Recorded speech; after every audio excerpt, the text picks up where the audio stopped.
أعوذ بالله من الشيطان الرجيم. بسم الله الرحمن الرحيم. الحمد لله رب العالمين، والصلاة والسلام على رسول الله محمد صلى الله عليه وعلى آله وصحبه وسلم. Naam, kuna swali ambalo limekuja, muulizaji anauliza, je, inafaa kwa mwanamume kumwoa mtoto wake wa nje ya ndoa? Barakallahu fikum.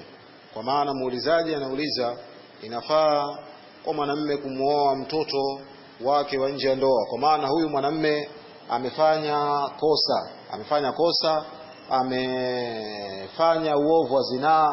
Baadaye, baada ya kufanya uovu wa zinaa, yule mwanamke alifanya naye uovu wa zinaa, akapata mtoto. Yule mtoto baada ya kuzaliwa, mtoto wa kike yule, je, huyu ambaye mwanamume alikuwa amefanya uovu wa zinaa na yule mwanamke, mtoto huyu alipatikana na mwanamume huyu, anaweza kumuoa?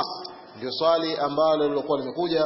Swali hili vile vile maulama waliulizwa swali hili, akiwemo al-Allama Ibn Bazi alayhi rahmatun min Allah, na jawabu lake al-Allama Ibn Bazi baada ya kuulizwa swali hilo akasema kama hivi ifuatavyo. Awalan, jambo la mwanzo, alayhi at-tauba, kwanza jambo la mwanzo huyu mwanamume ni juu yake kutubia mimma jara minhu min az-zina, kutokana yale ambayo yalikuwa yamepita katika ule uovu wa zinaa, warujuu ila Allah, na kurejea kwa Allah subhanahu wa ta'ala, wanadami waliqla'i, na kujuta vile vile na kujingoa katika yale maovu ambayo alikuwa amekwisha kuyafanya, wasidqu fi dhalika, na kuwa ni mkweli kabisa katika jambo hilo, wa kathratul istighfari wal amali salih, na vile vile kuleta wingi wa istighfari na vile vile kufanya matendo ambayo yalikuwa ni mema.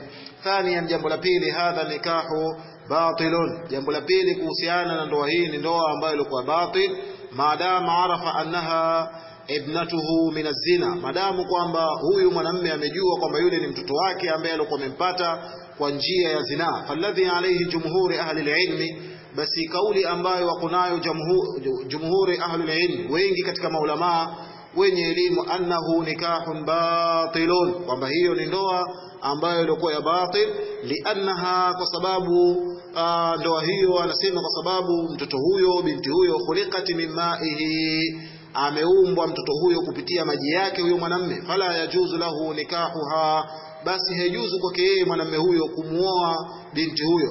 Wa in kanat ghairu shar'iyya, ijapokuwa kwamba binti huyo ni binti yake ambaye alikuwa sio wa kisheria, bintun ghairu shar'iyya, ni binti ambaye alikuwa sio wa kisheria, lakinaha tadkhulu fi umumi qawlihi jalla wa ala, lakini kwamba anaingia katika ujumla wa kauli yake Allah subhanahu wa ta'ala, hurrimat alaykum ummahatukum wa banatukum, pemeharamishwa juu yenu wale mama zenu na watoto wenu wa kike, pemeharamishwa juu yenu wale mama zenu na watoto wenu wa kike. Hiya bintu ghairu shar'iyya, kwa hiyo huyo ni binti ambaye si wa kisheria, amepatikana binti huyo kupitia maji yake, ni binti yake lakini si wa kisheria.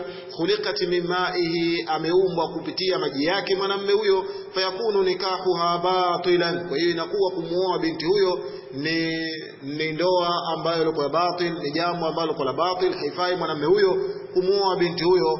Wala tunsabu ilayhi, Sheikh akasema al-Allama Ibn Bazi alayhi rahmatun min Allah, wala tunsabu ilayhi, wala binti huyo hanasibishi kwake yeye kwamba ikawa kwamba ni mtoto wake wa kisheria akawa anamrithi, hapa nasibishi kwake yeye. Wala takunu muharraman lahu, wala haiwi kwamba ni binti ambaye alikuwa ni haram kwake yeye, labda anafaa kumuoa, la, ni jambo ambalo lilikuwa halisemu hivyo. Lakini nikahuha batilun, lakini kumuoa binti huyo ni ndoa ambayo ilikuwa batil, na ni ndoa ambayo ilikuwa haitakikani inda ahli ilmi, mbele ya watu wenye elimu, liannaha, kwa sababu ndoa hiyo au kwa sababu binti huyo khuliqat min ma'ihi, ameumba kupitia maji yake, ghairu shar'i, yani kwamba maji ambayo ameumba kupitia maji yake, lakini si katika ile njia ambayo ni kisheria. Fa yuharramu alayhi nikahuha, kwa hiyo panaharamishwa juu yake mwanamume huyo kumuoa binti huyo, wala tunsabu ilayhi, wala hapanasibishi kwake yeye. Kuna baadhi ya watu wanasema kwamba madhali huyu binti anakuwa siwa kwake, hanasibishi kwake yeye, anakuwa sio baba yake, basi kumuoa vile vile inafaa. La, kumuoa haifai, kwa sababu binti huyo ameumbwa kupitia maji yake yule mwanamume. Kwa hiyo anaingia katika ujumla wa kauli yake Allah subhanahu wa ta'ala, hurrimat alaykum ummahatukum wa banatukum, pameharamishwa juu yenu wale mama zenu kuoa na wale watoto wenu wa kike kuoa. Na huyo ni binti yake, lakini ni binti ambaye alikuwa amempata katika njia ile kwa sio ya kisheria, na ndiyo kwa kule kumpata katika njia ile kwa sio ya kisheria pakakosekana kunasibishwa kwake yeye. Kwa hiyo hanasibishwi kwake yeye, lakini anatakana msimamie haki zake zote, ahakikishe kwamba huyu binti amezipata mpaka pale ambapo atakapokuwa mkubwa kabisa, na ni haramu huyu mwanamume kumuoa binti huyo. Kwa hiyo kwa mujibu wa swali ambavyo kwa limekuja,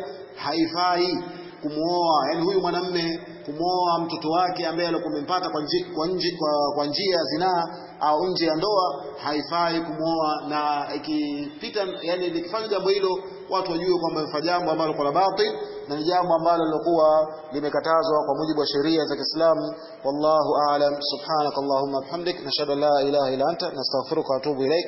Barakallahu fikum wa jazakumullahu khaira.